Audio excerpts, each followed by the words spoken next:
오늘 우리에게 주시는 하나님의 말씀 요한복음으로 가야 되는데 여러분 사사기 17장으로 왔습니다.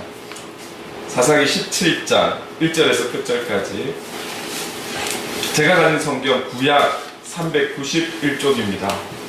1절에서부터 13절까지 조금 길지만 이 내용이 쭉 연결되어 있기 때문에 제가 천천히 한번 읽어가 보도록 하겠습니다. 하나님의 말씀을 공독할 때에 하나님의 음성을 들으시기 바랍니다. 에브라임 산지에 미가라 이름하는 사람이 있더니 그의 어머니에게 이르되 어머니께서 은 1100을 잃어버리셨으므로 저주하시고 내 귀에도 말씀하셨더니 보소서 그 은이 내게 있나이다. 내가 그것을 가졌나이다 하니 그의 어머니가 이르되 내 아들이 여호와께 복 받기를 원하노라 하니라. 미가가 은 1100을 그의 어머니에게 도로 주매 그의 어머니가 이르되 내가 내 아들을 위하여 한 신상을 새기며 한 신상을 부어 만들기 위해 내 손에서 이 은을 여호와께 거룩히 드리노라. 그러므로 내가 이제 이 은을 내게 도로 주리라. 미가가 그 은을 그의 어머니에게 도로 주었으므로 어머니가 그 은 200을 가져다 은장색에게 주어 한 신상을 새기고 한 신상을 부어 만들었더니 그 신상이 미가의 집에 있더라. 그 사람 미가에게 신당이 있으므로 그가 에봇과 드라빔을 만들고 한 아들을 세워 그의 제사장으로 삼았더라. 그때에는 이스라엘에 왕이 없었으므로 사람마다 자기 소견에 옳은 대로 행하였더라. 유다 가족에 속한 유다 베들레헴에 한 청년이 있었으니 그는 레위인으로서 거기서 거류하였더라. 그 사람이 거주할 곳을 찾고자 하여 그 성읍 유다 베들레헴을 떠나가다가 에브라임 산지로 가서 미가의 집에 이르매 미가가 그에게 묻되 너는 어디서부터 오느냐 하니 그가 이르되 나는 유다 베들레헴의 레위인으로서 거류할 곳을 찾으러 가노라 하는지라. 미가가 그에게 이르되 내가 나와 함께 거주하며 나를 위하여 아버지와 제사장이 되라. 내가 해마다 은 10과 의복 1벌과 먹을 것을 주리라 하므로 그 레위인이 들어갔더라. 그 레위인이 그 사람과 함께 거주하기를 만족하게 생각했으니 이는 그 청년이 미가의 아들 중 하나같이 됨이라. 미가가 그 레위인을 거룩하게 구별하며 그 청년이 미가의 제사장이 되어 그 집에 있었더라. 이에 미가가 이르되 레위인이 내 제사장이 되었으니 이제 여호와께서 내게 복 주실 줄을 아노라 하니라. 아멘. 오늘 17장으로 자기 소견에 옳은 대로라는 제목으로 또 함께 말씀을 나누려 합니다. 우리 한 분 한 분에게 각자에게 주시는 음성이 있을 줄 믿습니다. 여러분, 이 사사기 전체는 사사, 당시에 왕이 없던 시대인 거죠. 사실은 그래서 질서가 없는 그런 시대라고 볼 수는 있을 겁니다. 그래서 이제 이 사사가 사실 그 역할이 뭐냐면 이 민족의 지도자 역할을 했었던 것이죠. 하나님께서 세우신 그 사사를 통해 지도하셨던 거죠. 이 백성들을 다스리는 일을 했던 것입니다. 자, 그렇다면 이 16장까지 1장에서 16장까지 여기에 12명의 사사가 나오죠. 과거에 언젠가 한번 이 12명의 사사에 대해서 같이 말씀을 나눈 적도 있었던 것 같아요. 그런데 그러면 이 사사기의 내용은 이 사사들이 중심이 되어서 내용이 펼쳐졌고 이 사사들을 통해서 이스라엘 백성들을 어떻게 하나님께서 다스려 가셨는지에 대해서 쭉 이야기하고 있다면 마지막 사사인 우리가 잘 아는 삼손의 이야기가 끝이 나면 그 내용은 끝이겠죠. 그래서 16장까지 해서 모든 사사의 이야기가 끝이 났으면 사실 이 사사기에서 주는 내용은 끝이 난 것 같은데 오늘 17장에서 21장까지 5장의 이야기가 더 덤으로 나오고 있어요. 그런데 그러면 삼손은 죽었지만 그 이후에 하나님께서 어떻게 이어갔는지에 대한 연결성이 있는 그런 내용이 나오면 좋은데 오늘 방금 우리가 성경 봉독을 했지만 사실 사사와 이스라엘 민족에 대한 구체적인 어떤 연결성이 있는 내용은 아닌 거예요. 새로운 인물이 등장하게 되고, 그리고 여기에 당시에 이스라엘 백성들이 어떤 삶을 살았는지에 대해서 구체적으로는 설명하고 있는 내용인 것이죠. 사사와는 관계가 없는 그런 내용들입니다.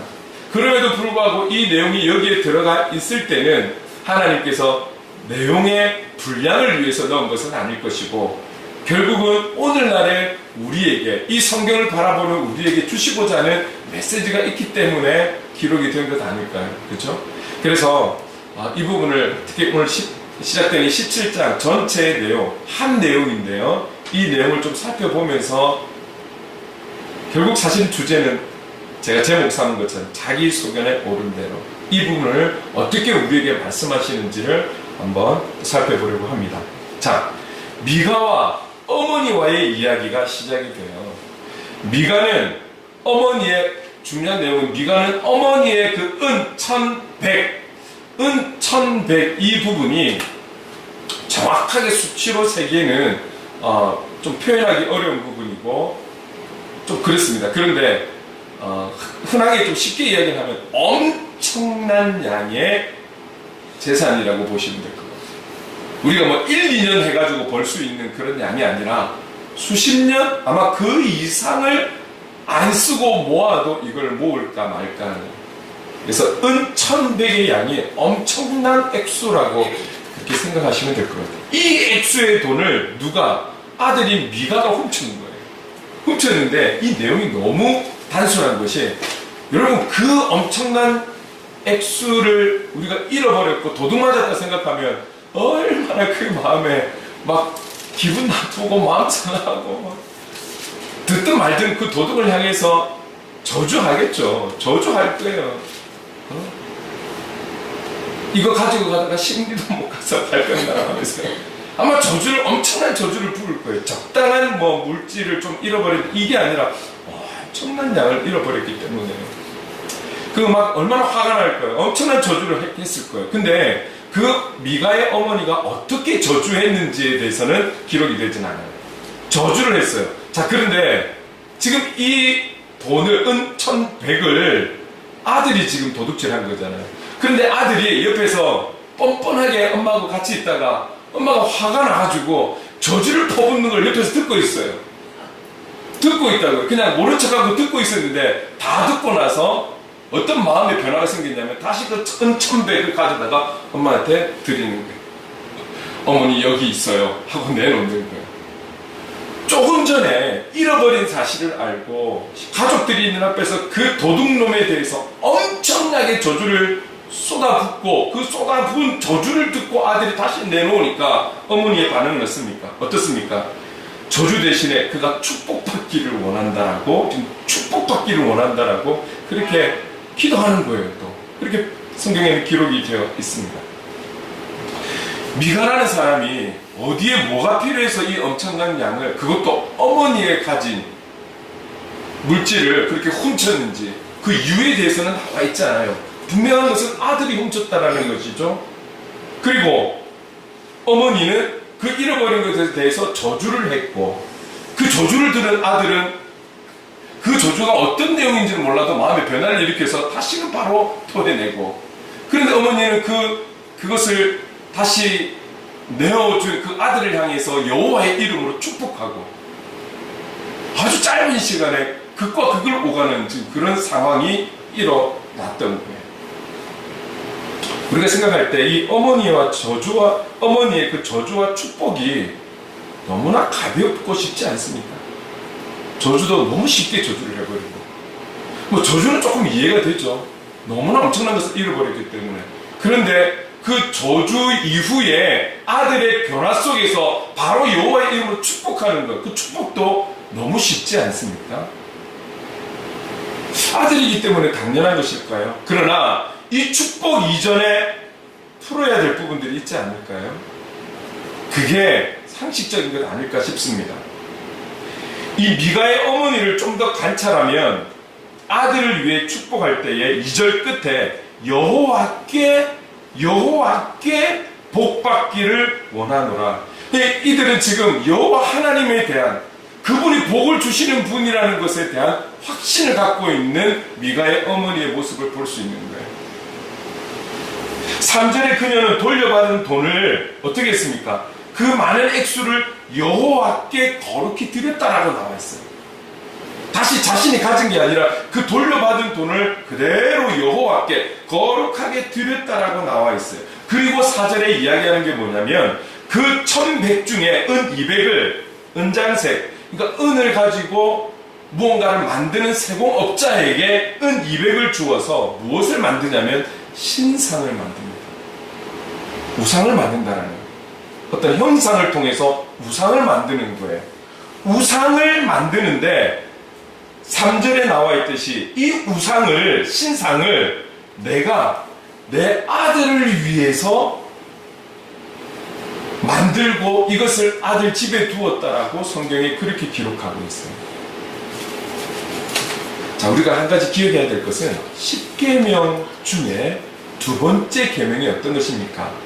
두 번째 계명이 너를 위하여 새긴 우상을 만들지 마라. 하나님은 1계명이 그거잖아요. 다른 신을 두지 말고 우상을 만들어서 거기에 엎드리지 말라는 것이 하나님께서 첫 번째, 두 번째에 두고 있는 계명인 거예요.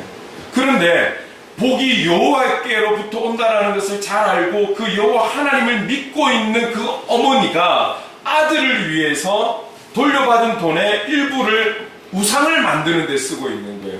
그리고 그 우상을 버젓이 만들어서 아들 집에다가 두었다라고 성경은 증거하고 있다라는 것이죠. 그러면 결국 이 어머니는 복 주시는 하나님을 믿는데 하나님께서 주신 말씀에 대해서는 그 계명에 대해서는 노골적으로 좀 무시하는 그런 행동을 하고 있다라는 것을 볼 수가 있습니다. 뿐만 아니라 5절을 보면 미가는 어머니가 주신 그 신상에 대해서 어머니 10계명에 이런 부분이 있잖아요 라고 말하는 것이 아니라 그 신상을 받아서 신상을 모시는 신당 공간까지도 마련하는 거예요. 이 신상을 고이 모셔두는 그 공간까지도 만들어서 집에서 만들어서 두고 있고 이것뿐만이 아니라 거기에 그 공간 속에 신당 안에 에봇과 드라빔을 두었어요. 그리고 성경은 한 아들, 자기 미가의 아들 중에 한 명을 제사장으로 삼았다라고 성경은 증거하고 있습니다. 여러분, 이 당시의 에봇이라는 것은 제사장들 중에서도 대제사장이 입는 구별된 거룩한 옷이었어요. 이 옷을 만들어서 그 신당 안에 우상이 있는, 신상이 있는 그 신당 안에 우상을 모신 그 공간에 이 에봇을 갖다가 넣어놓은 거예요. 그리고 그뿐만 아니라 드라빔을 두었다는 것이죠. 이 드라빔은 당시에 이방 사람들이 자기의 가족을 위해서, 가족의 보호를 위해서 숭배했던 우상이 드라빔이었어요. 근데 그 드라빔을 만들어서 또 그 신당 안에다가 두었다는 거예요. 이거는 그 신당 안에는 완전 우상, 그 집 자체가 우상을 섬기는 집이나 마찬가지죠. 그런데 또 제사장을 두네. 제사장. 이 예배 인도자를, 오늘의 예배 인도자를 말하는 거잖아요. 이 제사장을 두는데, 여러분, 우리가 잘 기억해야 되는 것은, 제사장을 둔 것은 사람들이 지내다 보니까 신앙생활 하는 데 있어서 제사장이 필요해 해서 만든 것이 아니라, 하나님께서 백성들에게 제사장을 두어야 한다라고 분명하게 규율을 정하셨어요. 그래서 제사장 제도를 만드시고 제사장을 세우게 된 것이지, 사람의 필요에 의해서 세운 게 제사장이 아니라는 거예요. 그래서 여기에는 조건이 있습니다. 공부 잘한다고, 가문이 좋다고, 가진 게 많다고 제사장을 세우는 것이 아니라 레위인들이 제사장이 되는 거예요. 레위인들 중에서도 여러분, 첫 제사장이 누구입니까? 바로 아론이잖아요. 그래서 레위인들 중에서도 아론의 자손들만이 제사장이 될 수 있도록 하나님께서 규정하신 법이라는 것이죠. 그런데 이 미가는 12지파 가운데 에브라임 지파에 속한, 레위 지파도 아니에요. 에브라임 족속이에요. 자기 아들도 그러면 에브라임 족속이 되는 거죠. 에브라임 지파의 사람인 그 아들 중에 한 명을 자기가 뽑아서 제사장으로 삼았다라는 거예요. 그리고 그 제사장이 입을, 대제사장이 입었던 에봇을 만들어서 또 드라빔까지 만들어서 그 신당 안에 두었다라는 것이죠. 그럼에도 불구하고 이 아들인 이 미가도 여호와의 이름으로 자기가 복을 구하고 있는 그런 내용이 본문에 나와 있는 거예요. 어머니나 그의 아들 미가나 동일한 것은 여호와 하나님을 믿어요. 그들에게 복을 주시는 분이 하나님이라는 것을 분명히 믿고 있다라는 거예요. 그러니까 복을 구하는데 여호와의 이름으로 구하는 것 아니겠습니까? 그런데 복을 구하는 것 이외에는 지금 모든 과정들이 무언가 질서가 없어. 중심이 없어. 그리고 절대 하지 않아야 될 하나님의 계명에 있어서 벗어난 행동들도 많이 하고 있는 것을 성경을 통해서 보아 알 수 있습니다.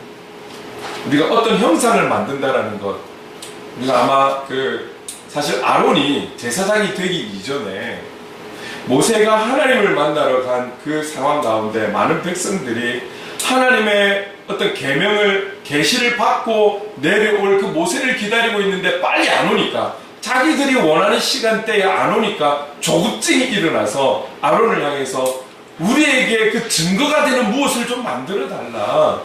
그래서 금송아지를 만들었잖아요. 그러나 모세가 다시 내려왔을 때 노발대발한 것은 사람들의 어떠함이 아니라 그 금송아지를 만든 그 자체에 분노를 일으켜서 완전히 그냥 갈아 없앴잖아요. 그리고 갈아 없앤 것을 마시게 했잖아요. 그만큼 하나님께서 기뻐하지 않는 거예요. 어떤 형상을 만든다라는 것. 그 형상 앞에서 우리가 예배한다라는 것은 그건 해서는 안 되는 분명한 죄라는 것을 우리에게 말씀하고 있는 거예요. 여러분, 오늘 우리가 이런 모습들을 보게 되면서 오늘 저와 여러분들은 어떻게 신앙생활을 하고 있고, 오늘 우리가 바라보는 하나님에 대해서 우리가 어떤 마음과 중심을 가지고 하나님을 믿고 신뢰하고 확신하고 살아가고 있는지를 점검해야 할 그런 때다, 이렇게 생각이 되어지는 거예요. 여러분, 우상을 만든다라는 것, 어떤 형상을 만든다라는 것은 그 형상을 통해서, 아론이 금송아지를 만들었을 때 그 금송아지를 통해서 하나님의 모든 것을 다 표현할 수 있고 드러낼 수 있는 그런 형상이 될 수 있을까요? 왜 어떤 형상 중에 금송아지가 되었을까요?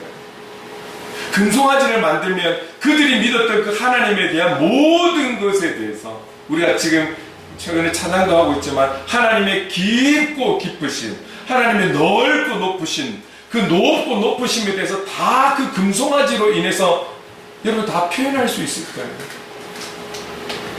여러분, 우리 개신교에서 딱 드러나는 것은 한 가지 십자가잖아요. 우리는 어떤 형상도 없는 거예요. 왜? 그 어떤 형상이라 할지라도 그 형상을 통해서 하나님을 다 드러낼 수 있고 표현할 수 있고 나타낼 수 있는 게 없어요. 금송아지는 결국 그들이 생각하는 하나님의 일부분을 나타낼 수 있는 것이지 하나님을 나타낼 수 있는 게 아니에요. 결국은 그 어떤 형상을 만들 때는 내가 원하는 대로, 내가 만족하는 대로, 내가 표현하고 싶은 대로 만든 게 결국 그 형상인 것이잖아요. 이런 마음들이 깊이 들여다보면 결국은 하나님이 하나님 되게 하는 것을 나 스스로가 거부하고 있는 것과 동일한 표현이 될 수 있다는 것입니다. 그래서 하나님께서 걱정하시는 것이 다른 신을 있게 하면 안 돼, 다른 신에게 엎드리면 안 돼, 다른 우상을 만들면 안 돼, 그것이 내가 될 수 없어, 그것이 하나님이 될 수 없다라는 거예요. 그래서 첫 번째, 두 번째 계명으로 이같이 우리에게 말씀하고 있다는 것이죠. 우리에게는 그 어떤 형상도 필요 없어요. 그 어떤 신도 필요가 없어요. 절대가 되시는 그 하나님, 그 하나님께서 삼위일체 되신 하나님으로 우리와 함께하고 계신다는, 내 안에 계신다는 사실을 믿을 수 있기를 바랍니다. 무슨 형상으로 만들어야 우리가 하나님을 보는 듯하게 바라볼 수 있을까요? 그 어떤 것도 될 수가 없다는 것이죠. 오히려 여기에는 나의 만족을 위한 형상, 나의 만족을 위한 어떠함이 될 수 있다라는 영적인 그런 문제들이 숨어 있다라는 것을 기억하셔야 되는 거예요. 우리가 살아가면서 하나님에 대해 나의 마음이 받아들일 수 없는 그 불편한 것들, 수많은 말씀을 통해서 우리에게 명령하시는 그 말씀이 우리가 순종함으로 아멘 하면 좋지만 여러분 조금 거부감으로 느껴지는 부분들은 없으세요? 하나님께서 우리에게 이렇게 살아라고, 그리스도인답게 살아라고 말씀하시는 부분들 중에 모든 것이 아멘이세요? 연약한 우리들 마음속에 좀 거부하고 싶은 것들도 없지 않아 있거든요. 자꾸 그런 마음들이 커져가면 결국은 무엇입니까? 하나님을 믿기는 하는데 하나님의 하나님 되심을 믿는 것이 아니라 내가 만들어가는 하나님, 나에게 만족이 되는 하나님, 내가 무언가를 느낄 수 있고 경험할 수 있는 하나님, 나의 하나님을 만들어가는 것이죠. 여러분 혹시 지내면서 이런 사람들과의 관계 속에서 이런 이야기 들어보신 적 있으세요? 나는 형제님이 자매님이 말하는 그런 하나님이라고 생각하지 않아요. 저는 이렇게 생각하는 하나님을 믿어요. 그렇게 생각하는 건 좀 아닌 것 같아요. 혹 같은 그리스도인끼리 대화 속에서 간증을 하고 하나님의 살아계심을 나타내고 할 때에 이런 대화를 하셨다라면, 들은 적이 있다라면 그 신앙은 정말 위험한 신앙입니다. 여러분 간증은요, 그만이 경험할 수 있는, 하나님께서 우리를 너무나 잘 아시고 우리가 가진 은사와 달란트와 기질과 성품 다 아시는 하나님. 왜요? 우리를 창조하셨으니까 잘 아시죠. 그 하나님께서 우리에게 가장 합당한 방법으로 다가오시는 거죠. 동일한 한 가지만으로 모든 인류의 사람들을 만나주시는 거 아니에요. 하나님은 그런 하나님이세요. 그런 사랑의 하나님이세요. 각자에게 가진 그 모든 것을 잘 아시는 하나님께서 각자에게 합당한 방법으로 이곳에 오셔서 만나주시는 거예요. 그런데 그 나와 함께 하신 하나님을 찬양하고 경배하고 이 하나님에 대해서 우리가 간증하는 것, 나의 하나님은 이런 하나님이세요라고 간증은 할 수 있어요. 그런데 듣는 우리가 아니에요, 그런 하나님은 아니에요, 이런 하나님이에요, 내가 만난 하나님만을 강조한다면 이것은 신앙의 건강에 문제가 있다, 이렇게 볼 수 있는 거예요. 조금 전에도 표현했지만 그 깊으심, 넓으심, 높으심, 그것을 다 이해할 수 없는 우리가 어떻게 하나님에 대해서 나의 하나님만이 맞는 하나님이라고 고집할 수 있겠습니까? 다른 상대방에 대한 만나주신 그 하나님에 대해서, 다양함에 대해서, 다름에 대해서 우리는 존중할 수 있어야 되고 인정할 수 있는 그 신앙도 우리가 있어야 하는 것이죠. 그렇다면 내가 만난 하나님, 그 하나님 정말 우리가 건강하게 하나님을 만난 것일까요? 이것 또한 우리가 돌아봐야 할 부분이죠. 여러분, 우리가 내 손으로 만들고 내 생각으로 만들고 나의 만족으로 만든 하나님, 그 하나님만을 예배한다면 한 교회에 정착할 수가 없어요. 그 교회에서 정착이 안 돼요. 그러면 내 만족을 위해서 교회를 자꾸 찾아 떠나는 거예요. 그래서 옮기는 거예요. 여러분, 제가 이번에 수련회 갔는데 이 11명의 청년들이 너무 귀한 거예요. 어릴 때부터 쭉 자라가지고 청년들이 나이 차이가 조금 있음에도 불구하고 정말 가족처럼 너무 잘 지내는 거예요. 근데 이들이 그 교회의 대들보들이더라고요. 30대, 40대의 성도님들이 잘 없어요. 시골이기도 하고요. 그런데 그 교회 이 11명, 12명의 청년들이 얼마나 열심으로 감당하는지 완전히 그 교회의 중심이더라고요. 여러분, 그런데 이들의 공통적인 문제가 뭐였냐면 같이 기도 제목을 나누면서 상처가 있어요. 아픔이 있어요. 많이 지쳤어요. 조금 전에 말씀드렸던 것처럼 한 청년이 두세 가지는 기본으로 하고 있는 거예요. 두세 가지는 기본적으로 하고 있는 거예요. 예를 들어서 한 달 뒤에 우리 야외 예배 드립시다 이러면 한 주 남았는데도 아무런 모임과 계획과 이런 거 없어요. 장소가 정해져 있으면 그냥 당일에 청년들이 물건 들고 간대요, 목적지로. 자기들이 막 텐트 치고 천막 치고 뚝딱뚝딱뚝딱뚝딱 일을 다 해버리는 거예요. 어릴 때부터 그냥 보고 자라고 자기들이 해왔기 때문에 그냥 그렇게 해나가는 거예요. 이 청년들이 없으면 일이 안 돼. 진행이 안 돼. 그런데 이들이 지친 거예요, 마음. 여러분, 그 정도 되면 교회, 도시교회는 다 떠나요. 다 떠나버려요. 제가 최근에도 몇 안 되는 청년들이 조용히 떠나는 그래서 담당 목사님이 다른 부서로 바뀐 그런 경우도 제가 봤거든요, 최근에. 마음에 안 맞으면 그냥 떠나버리면 돼요. 교회가 한두 군데도 아니고. 근데 이들의 순수함이라는 것은 그런 지침이 있음에도 불구하고 지켜가는 거예요. 그런데 그 피곤함, 그 지침에 대해서 좀 해결받기를 원하는 거예요. 그런 마음들이 있더라고요. 얼마나 귀해요. 여러분, 우리가 하나님에 대해서 내가 생각하는 하나님, 내가 만족하는 하나님, 좀 불편한 것은 내가 좀 거부하고 싶은 그 하나님, 내가 만들어가는 그 하나님을 예배한다면 내가 만족된 교회를 향해서 계속 이동하는 거예요. 여러분, 절대 건강한 신앙이 아닙니다. 형상은 없지만 나만의 하나님을 바라고 만들고 예배드리는 이들이 지금 시대에 많다라는 거예요. 여러분, 우리가 지금 유튜브를 하는 것이 이걸 보고 우리 교회 오세요 이런 의도가 아니에요. 전국 어디에서 보고 있는지 모르겠어요. 최근에 서천에서 연락이 왔어요. 모르는 분이에요. 제가 서천에 아는 목사님도 계시지만 그것도 교단 기장 측이에요. 자기가 어떤 찬양에 대해서 반주를 찾는데 그 반주 제목을 쓰다 보니까 우리 교회도 있나 보더라고요. 얼마나 큰 교회에서 바이올린 연주하고 반주하고 많겠어요. 근데 우리 교회 바이올린으로 연주하고 반주하는 우리 집사님의 반주가 너무 자기가 감동이 되고 은혜를 많이 받았다는 거예요. 그래서 그 악보를 좀 구하고 싶어가지고 우리 반주자 갑자기 전화와서 성묘한 집사님 번호 좀 주세요. 누구세요? 서천에서요. 이거 보고 여러분, 선한 영향력을 끼치고 있다는 거예요. 여러분, 우리가 이 유튜브의 목적은 이렇습니다.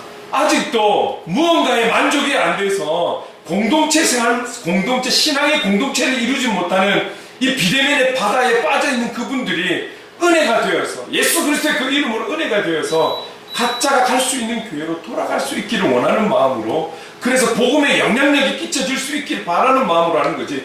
행복을 그리는 교회 오세요. 이게 목적은 아니거든요. 큰 목적은 그거예요. 복음의 영향력이에요.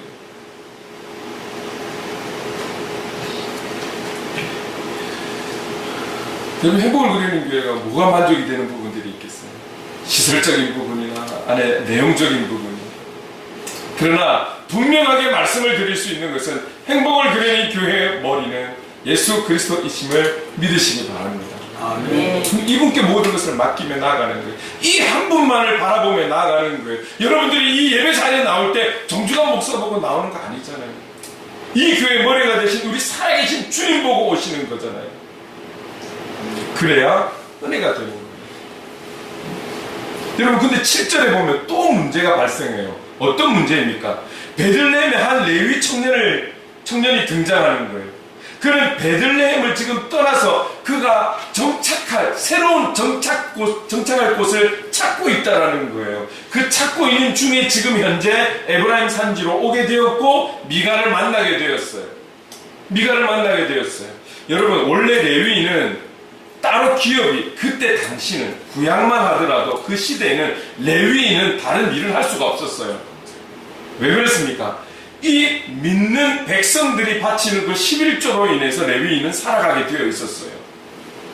그래서 하나님 앞에 제사 드리는 그 관련된 일만 집중하게 되어 있었다라는 거죠. 그런데 베들레헴에 살아갔는데 새로운 삶의 터전을 향해 나왔다라는 것은 무언가 베들레헴 안에 있는 그 지역 안에 있는 교회의 신앙의 삶을 성도들이 잘 못 살았다라는 것이겠죠. 그래서 자기가 삶을 살 수가 없고, 그러다 보니 어딘가 새로운 곳을 이제 찾아 떠난 것이죠. 이 내용을 들은 미가가 그에게 제시를 합니다. 연봉을 줄게. 그리고 여기서 먹고 살게 해줄게. 제사장으로 해줘. 제사장으로 좀 이 공간을 맡아줘. 우리의 제사장이 되어줘. 그럼 이 조건 채워줄게. 제시를 하는 거예요. 그 제시를 하는데 제시하는 이 미가가 이렇게 이야기하는 거예요. 10절에 나를 위하여 아버지와 제사장이 되라.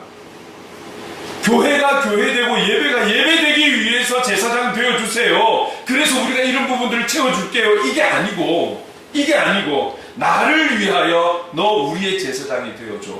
이거 채워줄게. 지금 이렇게 이야기하고 있는 거잖아요. 하나님을 위해서가 아닌 자기 자신을 위해서 이 레위 소년을 제사장으로 고용하고 있는 장면인 거죠. 그러면서 미가가 이렇게 이야기합니다. 13절 같이 한번 읽어볼까요? 시작. 미가가 이르되 제사장이 되었으니 이제 여호와께서 내게 복 주실 줄을 아노라 하니라. 이 미가는 엄마의 신앙을 이어받아서 오직 여호와께 복 받을 것에만 집중되어 있어요. 그냥 형식만, 외형만 갖추면 여호와의 복을 받을 수 있는 것처럼 복을 구하고 있는 거예요. 레위 청년을 볼게요. 11절에 뭐라고 이야기한다면 그의 제안에 만족하게 생각했다라는 거예요. 만족하게. 여러분, 그가 이 그의 미가의 제안에 만족해서 미가의 제사장이 되는 거예요. 그가 이 제안을 받아들여서 제사장이 된 것은 하나님의 영광, 내가 제사장으로서의 어떤 그 역할, 직분, 여기에 대해서 하나님께 지금 초점이 맞춰진 것이 아니라 사실은 미가가 제시하는 그 조건, 미가가 제시하는 조건에 만족이 되어서 제사장이 된 것이죠.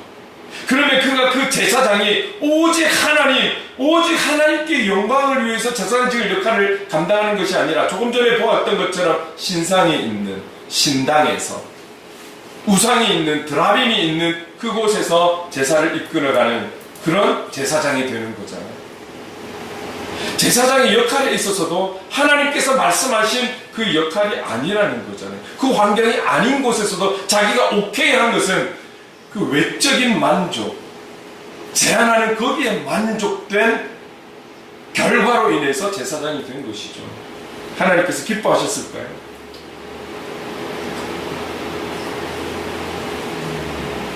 여러분, 결국 세상 사람들만이 아니라 교회 안에서도 어떤 그 역할이 어떠하든지 목사, 장로, 권사, 안수집사, 서류집사, 일반 성도 예배자의 삶을 살고 그리스도인답게 살아가려고 그렇게 몸부림쳐도 가장 우리에게 피부에 와닿는 이 경제적인 문제에 있어서는 우리의 마음을 갈등하게 한다는 것. 우리가 중심을 잡고 있는 신앙을 흔들게 할 수 있는 가장 큰 힘은 경제적인 힘이라는 것. 그리고 저라고 고민이 안 됐겠습니까? 저라고 고민이 안 됐을 거예요. 1년 8개월 전에 1년 8개월 아니면 좀 더 됐네. 이제 1년 거의 2년 됐네요. 저희들이 이곳에 온 지도 2년 전에 올 때 심각하게 고민했어요. 왜? 일하는 목사에 대해서 상당히 언론에서 많이 띄웠거든요. 뭐 좋게 평가하고 나쁘다라는 게 아니에요. 그러다 보니 일 안 하는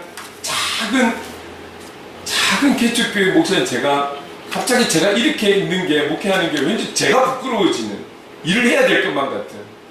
그리고 현실이, 저도 새 자녀를 두고 있는 아빠이기 때문에 또 저도 일을 해야 될지도 모르는, 그렇다라고 이곳에 옮겨져서 무언가 하나님의 역사가 나타나고 이미 6년 반 동안 그러지를 못했는데, 그런 걸 생각하니 참 저도 답답한 거예요.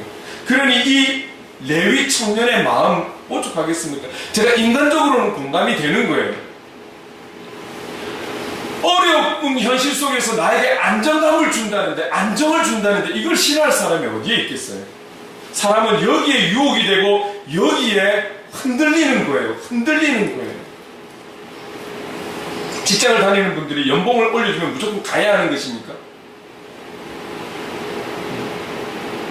여기는 사람이 잘 다니지 않으니까 저 사람이 많이 다니는 곳에 교회를 세우는 것이 맞는 것입니까? 여러분, 그것이 어떠하든지 간에 우리는 하나님께 물어야 되는 하나님의 백성이라는 것을 잊어서는 안 되는 거예요. 이 레위 청년은 그의 만족을 위해서 지금 오케이 하고 지금 그 자리에 들어가는 거예요. 하나님의 법에, 하나님의 말씀에 의해서 합당하게 들어가야 되는 것이 아니라 경제적인 안정을 찾고 싶어서 제시하는 그 안정에 오케이 하고 우상이 있는 곳으로, 우상을 제사하는 곳으로 들어가 버리는 거예요. 미가는 어떻습니까? 결론은 제사장을 두는 것은 나를 위하여, 하나님 영광을 위해 제사장을 세웁니다. 이것이 아니라 나를 위하여 세웁니다. 이 레위 제사장, 그 레위 청년을 만나기 전에 어떻습니까? 자기 아들을 세웠잖아요. 이런 잘못된 실수를 범하고 있으면서도 마지막은 나는 여호와께 복을 받을 거야. 어디서 이런 용기가 나오는 것일까요?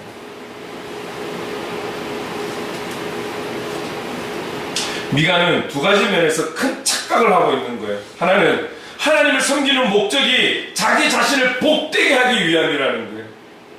여러분, 오늘 우리가 이 자리에서 예배를 드리는 이유가 무엇입니까? 복되기 위한 것입니까? 복받기 위한 것입니까? 복을 받으십시오. 감히 여러분에게 제가 선포할 수 있는 것은 하나님과 함께하는 복을 누리세요.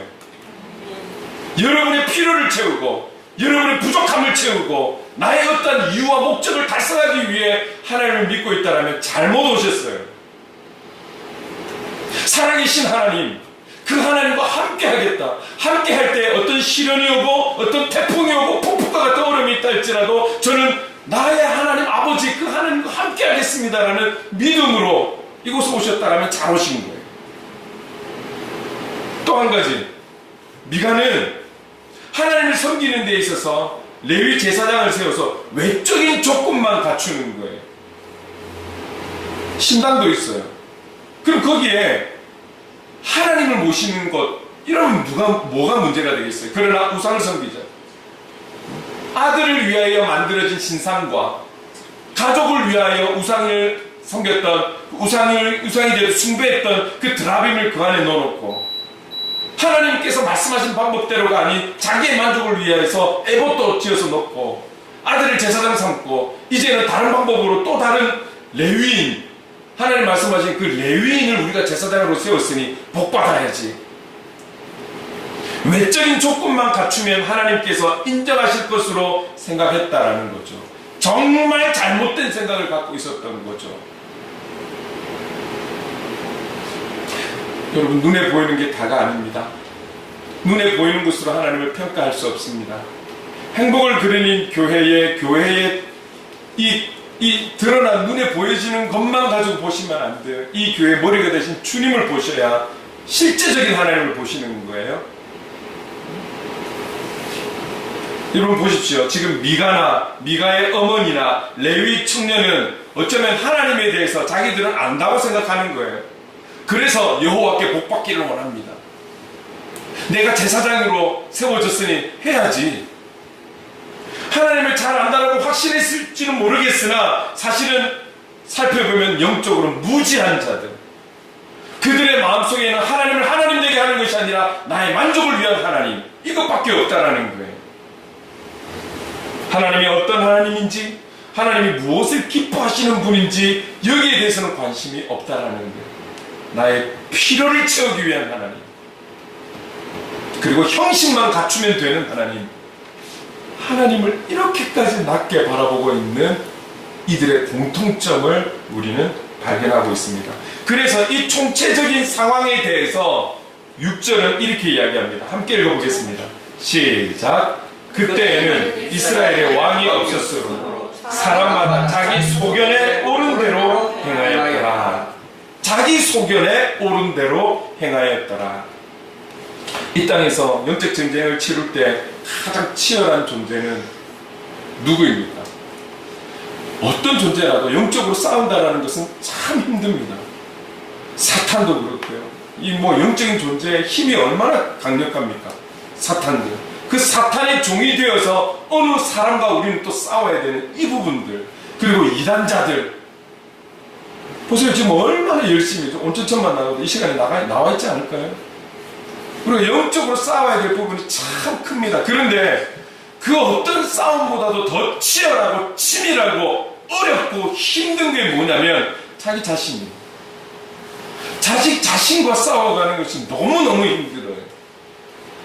사단과 이단자와 다른 사람들 하나님의 도우심 성령의 함께 하심으로 우리는 이겨낼 수 있어요. 견뎌낼 수 있고 피해가는 지혜도 주실 거예요. 그런데 내 안에 있는 내 자신과 싸울 때는 왜 이렇게 내가 약해지는 거죠? 왜 이렇게 소심해지는 거죠? 여러분들 다 나이대에 맞는 여러 가지 걱정과 근심과 염려 속에서 자신과 많이 싸웠을 거예요. 이것이 하나님의 뜻인데 그럼에도 내가 원하는 게 있고 이런 갈등과 고민 속에서 많이 지내셨을 거예요. 특히 이렇게 경제적으로 어려운 때는 분명 여러분들 각자가 가지는 고민들, 그런 영적 싸움들이 분명히 있을 거라고 생각이 되어져요.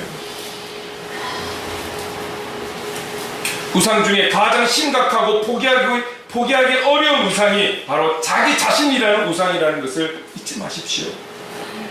미가의 어머니도 미가도 레위 청년도 하나님과 나라는 그런 양다리를 거친 종교생활을 하고 있는 거잖아요. 다시 말하면 하나님 나라와 세상이라는 양다리를 걸치고 있는 거예요. 어쩌면 양다리가 아니고 세다리일 거예요. 세상과 하나님 나라와 내 자신, 여기에 발을 다 딛고 있는 거예요. 어느 하나도 포기하기 어려우니까. 그러나 주님은 우리의 전적인 것을 원하세요. 나에게 한 30% 발을 담궜구나, 고맙다, 이게 아니라는 거예요. 전적으로 하나님을 향해 발을 담그기를 원하는 거예요. 오늘 우리의 생각과 몸과 마음이 전적으로 하나님을 향해 있기를 원하는 거예요. 우리의 상황과 형편이 어떻다 할지라도 전적으로 주님만을 바라보는 것을 주님 원하시는 거예요. 여러분의 일부를 원하시는 분 아니에요. 여러분의 전부를 원하시는 거예요. 기억나십니까? 요한복음에서 나는 선한 목자다. 선한 목자다. 나는 양의 문이다. 여러분, 양은 너무나 어리숙한 짐승이라는 것. 자기 자신을 견뎌가고 세워가기도 힘든, 엎어지면 일어서지 못하는 이런 양. 무서운 짐승들이 올 때 이것을 받아칠 수 있는 무기도 없는 양. 나가면 집에 돌아오지도 못하는 그런 양. 이런 양에게 선한 목자는 자기의 목숨까지도 바치는 거예요. 양의 어떠함 때문이 아니라 그 양이 내 양이라는 것 때문에. 여러분, 오늘 저와 여러분들은 죄인인 거잖아요. 죄인이지만 그 하나님 아버지를 나의 선한 목자라고 그렇게 믿고 의지하고 확실하고 나갈 때 우리는 연약하지만 그분을 나의 목자라고 그렇게 믿고 있는 우리들의 선한 목자가 되어주셔서 우리의 어떠함과는 상관없이 우리를 위해 목숨까지도 내어줄 수 있는 분. 그래서 이미 2000년 전에 우리의 죄를 위해서 목숨을 내어주셨잖아요. 지금도 우리를 눈동자와 같이 함께 하시는 주. 이 주님을 향해서 우리가 전적으로 양과 같이 순종하며 나아갈 때에 계산하고 있는 것이 아니라 전적으로 주님을 향해 우리의 모든 것이 향하고 있을 때, 우리의 세포조차도 주님을 향하고 있을 때 주님은 우리를 전적으로 책임져 주실 줄로 믿습니다. 아멘. 네. 하나님 나라와 세상, 자기 자신 여기에 발을 걸쳐놓지 마세요. 우리 이 시간에 과감하게 우리의 전부를 하나님께로 향할 수 있는 그런 하나님의 사람, 복음의 사람, 삶의 예배자로 살아가는 은혜가 있기를 간절히 소망합니다. 아멘. 우리의 목적과 우리의 필요와 우리의 어떠함을 채우기 위해서 여러분 채울 수 없어요. 하나님 영광을 위할 때에 솔로몬이 그 1000번째를 통해서 하나님께 온전히 영광이 되고 네가 무엇이 필요해? 라고 이야기했을 때 하나님 이 땅을 다스려갈 수 있는, 사람들을 다스려갈 수 있는 지혜를 주세요 라고 할 때 그 답이 너무 기뻐서 하나님께서 그에게 이미 가진 것도 많은데도 불구하고 많은 재물을 주시고 하나님께서 놀라운 지혜를 주셔서 귀한 왕으로 사용하셨던 것처럼 오늘 우리가 하나님께 집중할 때 우리를 잘 아시는 하나님께서 모든 필요를 채워주시고 공급해주셔서 하나님 사람답게 살아가는, 이 땅에서 영적으로 승리하며 살아가는 우리로 세워주실 줄로 믿습니다. 아멘. 이 하나님 바라보면서 만족하며 영광 돌리며 찬양하며 살아가는 저와 여러분의 삶이 될 수 있기를 간절히 소망합니다. 아멘. 아멘. 그렇다면 여러분, 우리 이 찬송으로 한번 고백합시다. 이 찬송으로 고백하고 함께 기도하러 나가겠습니다. 내 맘의 주여, 내 맘의 주여, 소망 되소.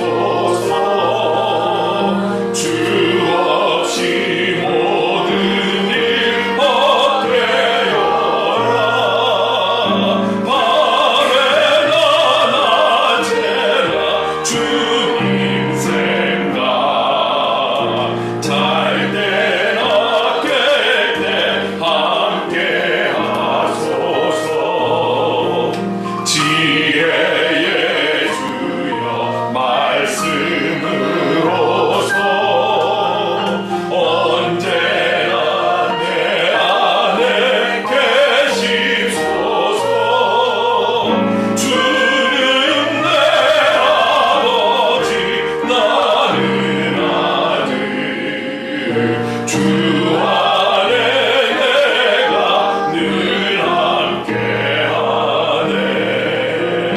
세상의 영광 난 보여도 언제나 주님은 나의 기억. 주님만 내 맘에 계시오니 영원한 주님 참 귀하셔. 영원한 주님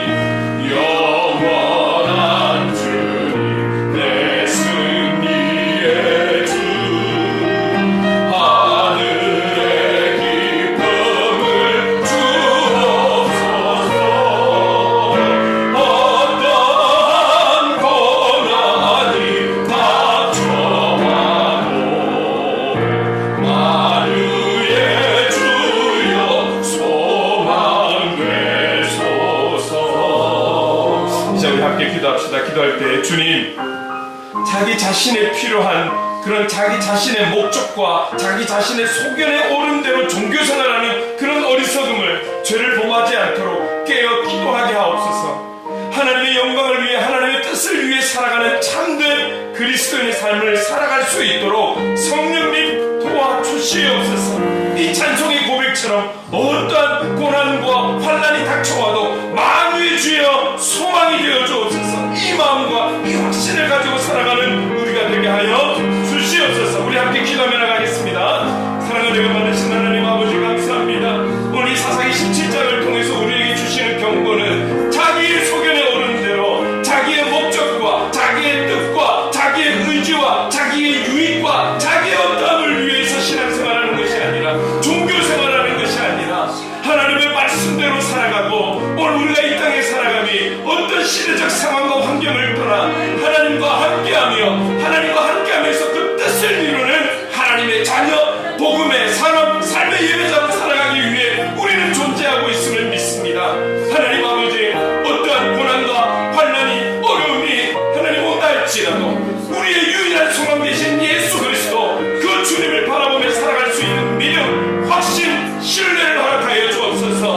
어떤 상황과 환경에도 변질되지 않는 우리의 믿음 하나님 아버지 허락하여 주시옵소서. 주님, 특별히 하나님 아버지 경제적으로 어려워가는 이때에 우리가 이 문제로 우리가 하나님 아버지 양다리 아니 세 다리를 걸쳐서 하나님 아버지 하나님의 마음을 아프게 하는 우리가 되지 않게 하시고 끝까지 주님을 향해 우리가 전적으로 주님만을 바라보며 의지하며 그런 믿음의 사람으로 결국은 하나님의 뜻을 이루는 하나님의 사람으로 살아갈 수 있도록 성령 하나님 도와주시고 힘을 주시고 은혜를 주시고 성령의 충만함을 더하여 주시옵소서. 하나님, 그런 하나님의 사람답게 살아가는 참된 그리스도인의 모습으로 살아갈 수 있도록 주님 인도하여 주시옵소서. 오늘 주신 이 말씀을 기억하며 마음의 새김에 이 한 주를 승리하며 살아갈 수 있도록 축복해 주시옵소서. 사랑해 주님 감사합니다. 시대가 어떠하든 우리가 살아가는 삶의 환경이 어떠하든 주님을 향한 우리의 마음이 변질되지 않게 하시고 세상에 타협하지 않게 하시고 우리의 길이요 진리요 생명 되신 주님만을 바라보며 하나님의 뜻을 이루어가는 복음의 사람, 삶의 예배자로 살아갈 수 있도록 우리가 하나님 아버지 뛰어야 할 경주를 끝까지 완주할 수 있도록 성령 하나님 도와주시옵소서. 아멘. 모든 것 감사드리며 예수님의 이름으로 기도드립니다. 아멘. 아멘.